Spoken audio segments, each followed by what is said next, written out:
Why is it that whenever we come across someone with a mental illness like depression, we assume one of two things? Either this person is possessed by demons and jinn and therefore needs to seek an exorcist, or that this person is far from Allah or is a sinner and therefore Allah is punishing this person. You know, I've been guilty of such crimes for far too long. And now I realize and I acknowledge the damage that I have caused. You know, and it's simply not the case. A lady came to the Prophet of Allah sallallahu alaihi wasallam, and she says to him, Prophet of Allah, I have a mental condition where I sometimes lose control. Can you make a prayer to Allah and ask Allah to cure me?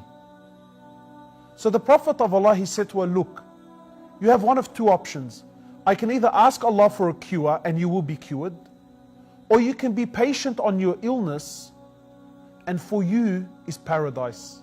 And the amazing thing is here that the Prophet of Allah acknowledged that she had a mental illness and did not tell her that no, that you are possessed by jinn, or that you are far from Allah, that you're a sinner and that Allah is punishing you.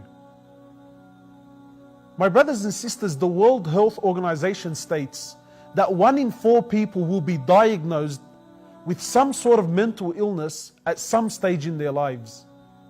These are statistics that we cannot ignore. Mental illness is very real. What is mental illness?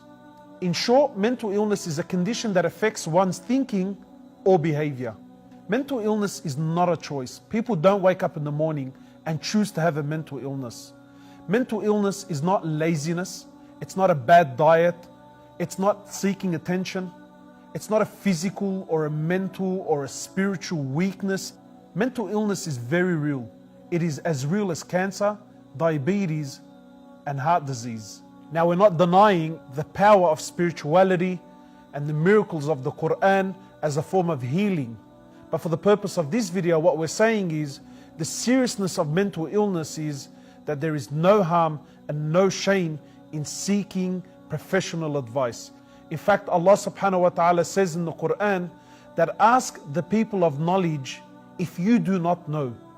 And our Prophet has said sallallahu alaihi wasallam, and this is the blessing of Islam, that seek the cure of your illnesses, for verily every illness that Allah brings down, He also brings its cure along with it.